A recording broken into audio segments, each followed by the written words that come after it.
Hi, I'm Dr. Dyer. I'm a professor and chair of the Department of Child and Family Science, and I want to talk to you today about what kind of jobs our graduates get when they finish their degree in Child and Family Science. We have two options, child development and family science. I want to just describe in general how the two options are different. They overlap by about half, so they're very, very closely related, and people sometimes move back and forth between them. But in general, child development focuses on normative development birth through adolescence. I say normative because we do not particularly study disabilities, developmental disorders, illnesses. We don't study those kinds of things. We study normative, healthy, typical development in childhood. Family science may also study the development in childhood, but it studies development in context of social relationships. Family science also studies other kinds of family relationships outside of just kids. So if you're interested in dating, sexuality, marriage, divorce, grandparenting, sibling relationships, those kinds of things are more on the family science side. When you graduate with a bachelor's degree in either one of these options, there are some professional credentials that you automatically qualify for. With a bachelor's in child development, students qualify for a child development permit from the state of California. This is the permit that is required in order to work in a preschool. When students graduate with the family science option, they can, at that point, they have all of the education they need at that point to apply to be certified as provisionally certified as a family life educator. You have to have a certain amount of experience working in the field before you are fully certified, but provisional certification can happen with a bachelor's degree in family science. If folks want to go to graduate school, both of these tracks kind of lead you to some natural grad school studies. For child development, many of those students get a teaching credential, and many of them do that immediately after finishing their bachelor's degree. Another common path is to get a master's in early childhood education.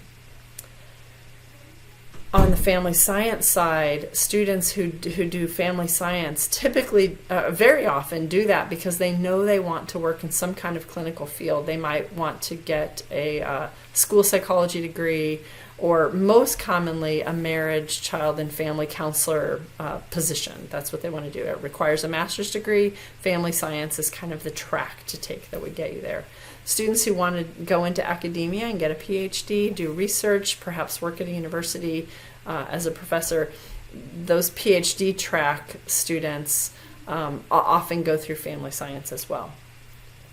We have been asking our graduating seniors, what do you intend to do when you finish, for a few years, and I've compiled a bunch of the data and put it together here for you. So several years worth of data. Most of our students want to work in a job related to their major. That's no surprise. We have a list of jobs, though, and we ask them, what do you think you want to do?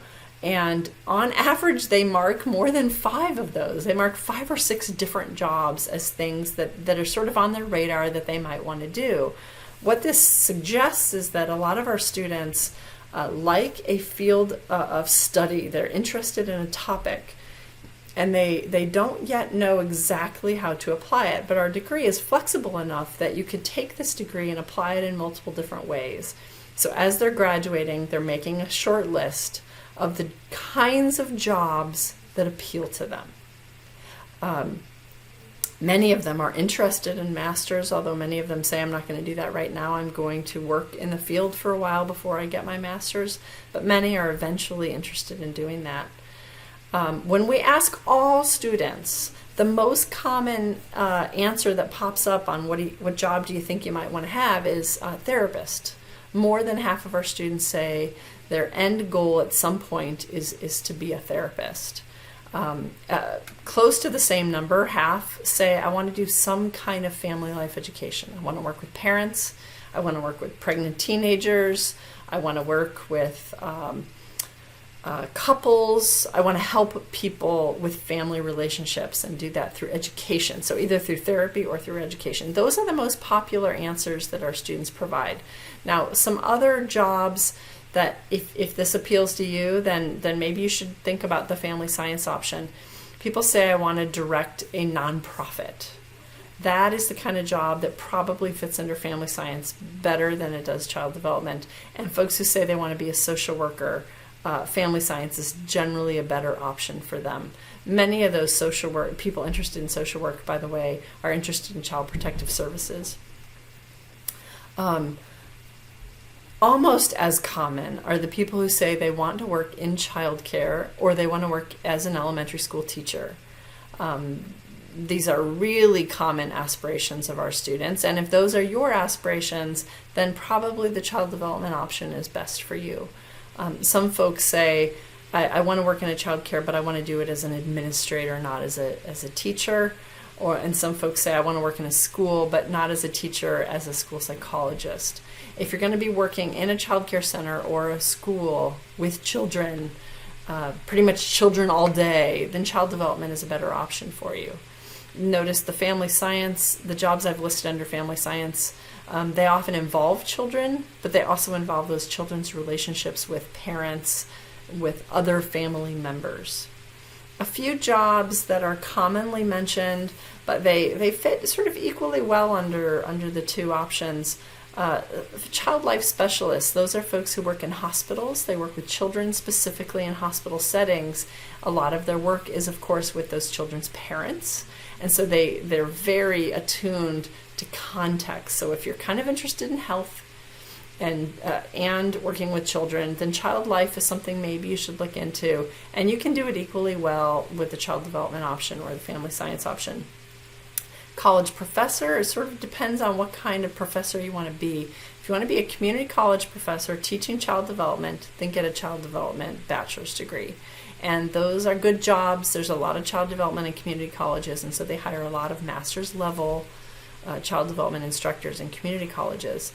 If you want to be an academic and do scientific research, then, as I said before, for people on kind of a PhD track, maybe family science, because it is slightly broader, might be a better path. Applied behavior analysis is working with kids. Typically, it's working with kids who have autism, and you can do that with either child development or family science. A lot of working in applied behavior analysis is working with the kids' parents, and so for that reason, having the slightly broader contextual option of family science, it can be very appropriate. A few things that are on campus part of our program that might excite you about jobs in the future. If you are in child development, you will work in one of our programs for children on the Fresno State campus. There are 3 sites that provide child care primarily to the children of Fresno State students. We have 3 sites, one over in Huggins, one in our building in Family Food Science, and one over near the residence dining hall. We place students in all of these sites, and it gives people hands-on experience and training for working in childcare. If you are interested in working on research, please know that all of our tenure track faculty are active researchers, and all of us include students in our research. This is from a research symposium when a lot of our students were presenting the work they did with faculty in our department. To give you a very brief overview of what are the kinds of topics being studied, I study infant sleep, parenting issues around infant sleep, and critical thinking. Kabaljit Atwal studies preschool. Amber Hammonds studies eating, obesity prevention in middle childhood. She looks at family health habits and exercise habits. Dr. Jessica McKenzie studies the development of morality and identity. She does most of her research in Thailand, but she has also worked in terms of ethnicity and culture with samples here in Fresno. Dr. Amy Rickman studies social media use in adolescents. Dr. Red Billen studies parenting, specifically in the context of raising children with disabilities. Dr. Andrea Roach studies domestic violence. And Dr. Megan Pronovost studies preschool-age children's cognitive development. So there's a lot to choose from in our department if you're interested in working on research with faculty. And lastly, I'll say we have 2 student clubs, both of which are very profession-driven. The Fresno State Council on Family Relationships and Family Relations is a family service-oriented professional organization. They provide service to a lot of events and organizations in Fresno that deal with family issues. And I, as Ambassadors for Youth Success, goes into junior high schools to mentor kids and kind of help them get through to college and then through college. So I hope you are able to really make the most of all those opportunities, and I hope this gives you some idea what you might do with a degree from Child and Family Science.